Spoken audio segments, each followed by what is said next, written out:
मालवा क्षेत्र का ऐसा चमत्कारी मंदिर जिसके चर्चे कई राज्यों में हो रहे हैं। कई राज्यों से भक्त अपनी अर्जियां लेकर आते हैं और माता रानी उन भक्तों की मुराद पूरी भी करती है। देखिए, पहली बार निपानिया धाम के पीठाधीश्वर पूज्य गुरु जी से डीटीवी भारत की खास बातचीत।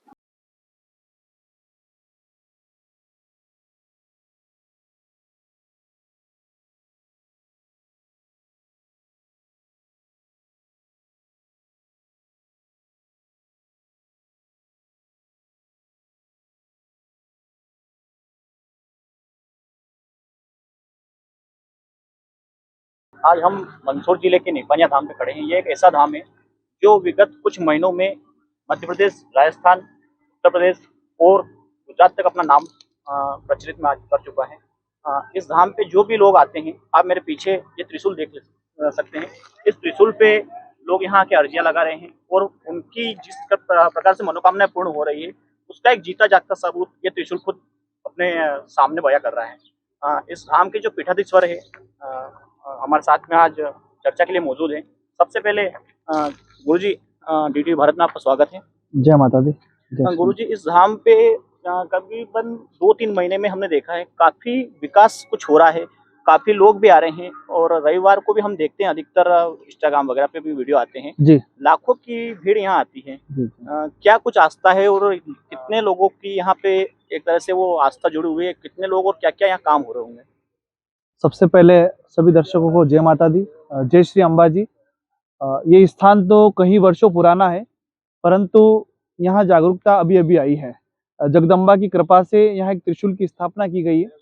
जो भी कोई यहाँ आकर डोरा बांधता है और अपने मन के अंदर प्रार्थना करता है, उसकी हर मनोकामना पूरी हो रही। जैसे कि किसी को बालक नहीं तो उसके बालक हो रहा है, किसी का विवाह हो रहा है, लकवेग्रस्त स्वस्थ हो रहे हैं, हर मनोकामना माँ भगवती पूरी कर रही है।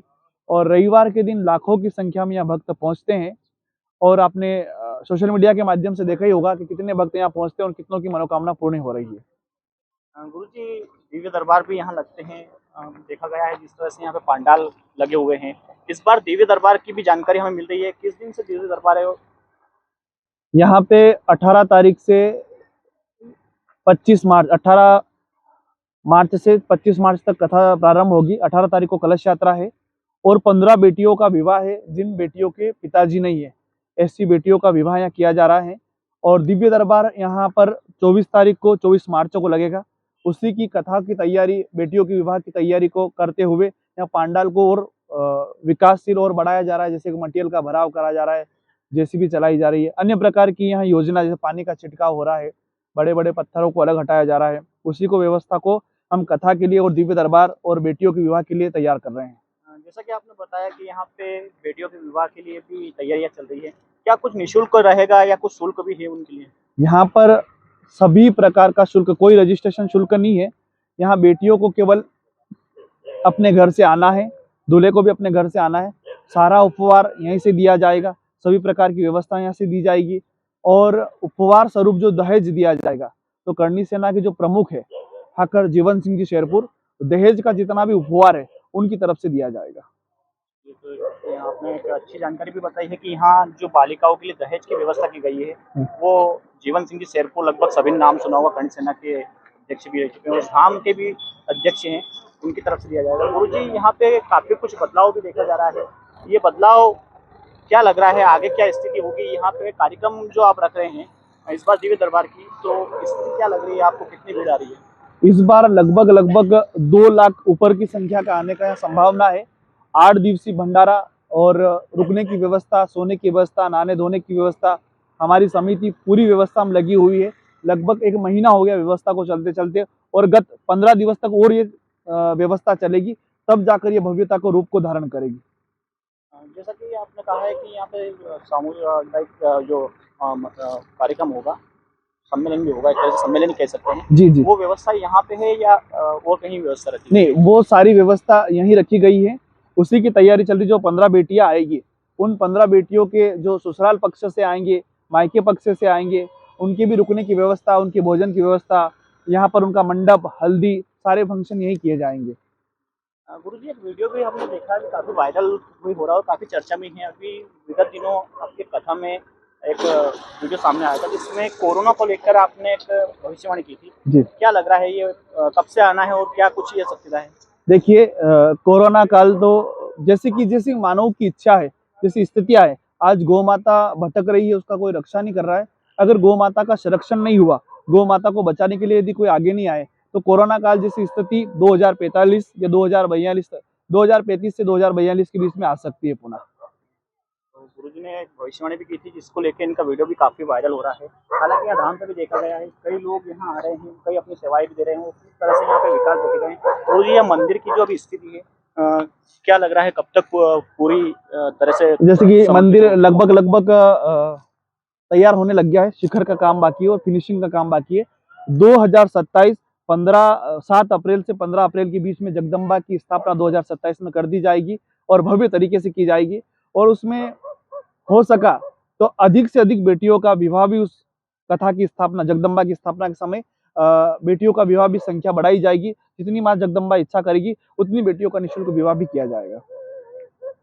गुरुजी एक जो कथा थी आपकी, शायद प्रतापगढ़ में कथा थी, जी जिसके दौरान एक मूर्ति की बात भी सामने आई थी। जी जी। वो भविष्यवाणी पहले से की हुई थी या कथा के दौरान ही आपको कुछ पता चला था? वो भविष्यवाणी 1 वर्ष पूर्व जमालपुरा के भीतर हुई।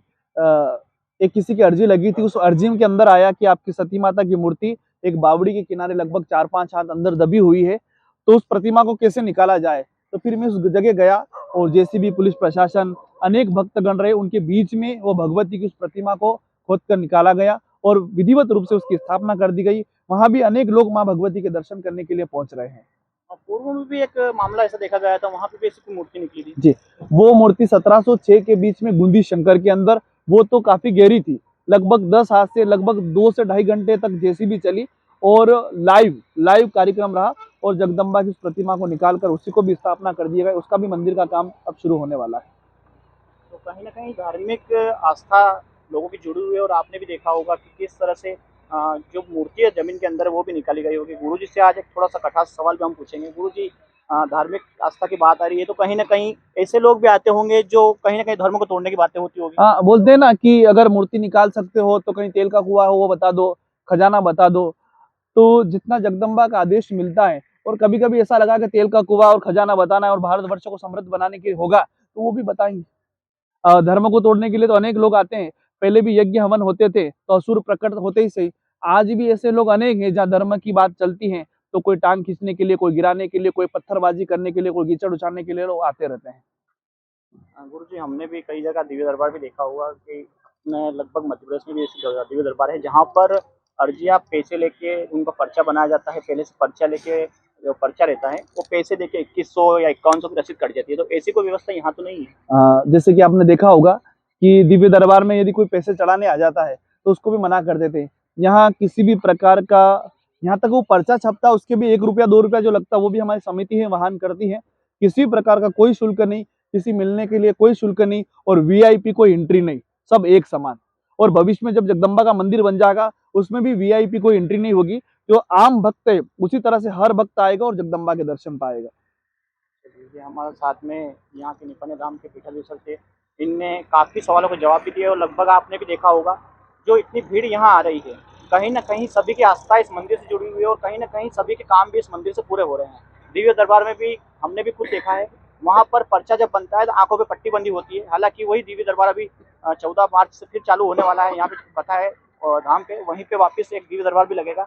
फिलहाल के लिए DTV भारत में इतना ही। आप बने रहिए DTV भारत के साथ में। नमस्कार।